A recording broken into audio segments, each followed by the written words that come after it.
राधे राधे। चलिए आज हम आपको बताते हैं कि मनुष्य कब मरता है, कब एक मनुष्य अपनी अंतिम श्वास लेता है। मिलकर बोलिए राधे राधे।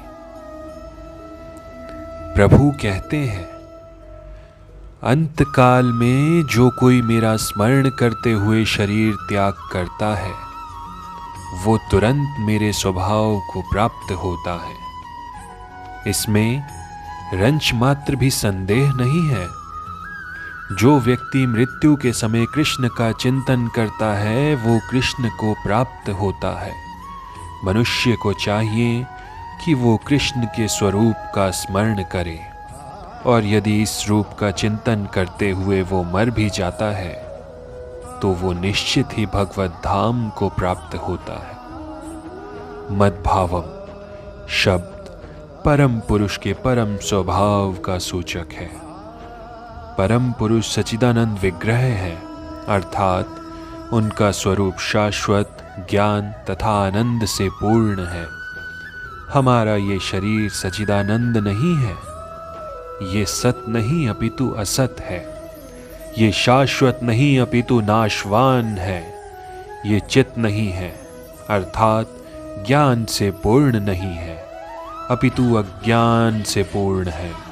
हमें भगवत धाम का कोई ज्ञान नहीं है। यहाँ तक कि हमें इस भौतिक जगत का पूर्ण ज्ञान भी नहीं है, जहाँ ऐसी अनेक वस्तुएं हैं जो हमें ज्ञात ही नहीं। ये शरीर निरानंद है, आनंद से ओतप्रोत न होकर दुख से पूर्ण। इस संसार में जितने भी दुखों का हमें अनुभव होता है वो हमारे इस शरीर से उत्पन्न होते हैं। किंतु जो व्यक्ति भगवान कृष्ण का चिंतन करते हुए इस शरीर को त्यागता है वो तुरंत ही सच्चिदानंद शरीर प्राप्त करता है। इस शरीर को त्याग कर इस भौतिक जगत में दूसरा शरीर धारण करना भी सुव्यवस्थित है। मनुष्य तभी मरता है जब ये निश्चित हो जाता है कि अगले जीवन में उसे किस प्रकार का शरीर प्राप्त होगा। इसका निर्णय उच्च अधिकारी करते हैं, स्वयं जीव नहीं करता। इस जीवन में अपने कर्मों के अनुसार हम उन्नति या अवनति करते हैं। ये जीवन अगले जीवन की तैयारी के लिए है।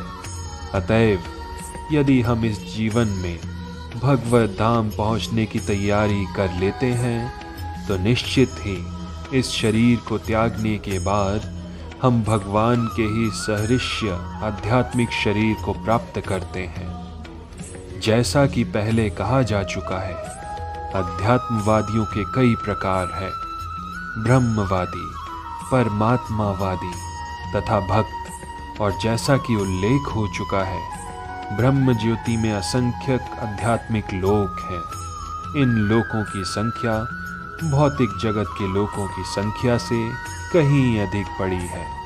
ये भौतिक जगत संपूर्ण सृष्टि का केवल चतुर्थांश है।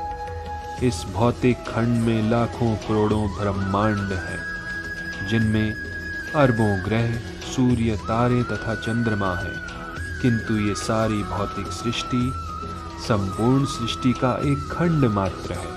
अधिकांश सृष्टि तो आध्यात्मिक आकाश में है। जो व्यक्ति परम ब्रह्म में विलीन होना चाहता है वो तुरंत ही परमेश्वर की ब्रह्म ज्योति में भेज दिया जाता है, और इस तरह वो आध्यात्मिक आकाश को प्राप्त होता है। जो भक्त भगवान के सानिध्य का आनंद लेना चाहते हैं वो वैकुंठ लोकों में प्रवेश करता है, जिनकी संख्या अनगिनत है, जहाँ पर परमेश्वर अपने विभिन्न पूर्ण अंशों चतुर्भुज नारायण के रूप में तथा प्रद्युम्न, अनिरुद्ध तथा गोविंद जैसे विभिन्न नामों से भक्तों के साथ साथ रहते हैं। अतएव जीवन के अंत में अध्यात्मवादी ब्रह्म ज्योति, परमात्मा या भगवान श्री कृष्ण का चिंतन करते हैं। प्रत्येक दशा में आध्यात्मिक आकाश में प्रवेश करते हैं। लेकिन केवल भक्ति या परमेश्वर से संबंधित रहने वाला ही वैकुंठ लोक में या गोलोक वृंदावन में प्रवेश करता है। भगवान ये भी कहते हैं कि इसमें कोई संदेह नहीं है, इस पर दृढ़ विश्वास करना चाहिए। हमें चाहिए कि जो हमारी कल्पना से मेल नहीं खाता उसे ठुकराएं नहीं। हमारी मनोवृत्ति अर्जुन सी होनी चाहिए। आपने जो कुछ कहा उस पर मैं विश्वास करता हूँ कृष्ण। अतएव जब भगवान ये कहते हैं कि मृत्यु के समय जो भी ब्रह्म परमात्मा या भगवान के रूप में उनका चिंतन करता है वो निश्चित रूप से आध्यात्मिक आकाश में प्रवेश करता है, तो इसमें कोई संदेह नहीं होना चाहिए। इस पर अविश्वास करने का तो प्रश्न ही नहीं उठता। अपने इस शरीर को त्यागते समय मनुष्य जिस भाव का स्मरण करता है वो अगले जन्म में उस भाव को निश्चित रूप से प्राप्त होता है। अब सर्वप्रथम हमें ये समझना चाहिए कि भौतिक प्रकृति परमेश्वर की एक शक्ति का प्रदर्शन है। विष्णु पुराण में भगवान की समग्र शक्तियों का वर्णन हुआ है। परमेश्वर की शक्तियाँ विविध तथा असंख्य हैं और वे हमारी बुद्धि के परे हैं, लेकिन बड़े बड़े विद्वान मुनियों या मुक्तात्माओं ने इन शक्तियों का अध्ययन करके इन्हें 3 भागों में बांटा है। सारी शक्तियाँ विष्णु शक्ति है, अर्थात वे भगवान विष्णु की विभिन्न शक्तियाँ हैं। पहली शक्ति परा या आध्यात्मिक है। जीव भी पराशक्ति है, जैसे कि पहला कहा जा चुका है। अन्य शक्तियाँ या भौतिक शक्तियाँ तामसी है। मृत्यु के समय हम या तो इस संसार की अपराशक्ति में रहते हैं या फिर आध्यात्मिक जगत की शक्ति में चले जाते हैं। अपने इस शरीर को त्यागते समय मनुष्य जिस जिस भाव का स्मरण करता है वह अगले जन्म में उस भाव को निश्चित रूप से प्राप्त करता है। जीवन में हम या तो भौतिक या आध्यात्मिक शक्ति के विषय में सोचने के आदी हैं।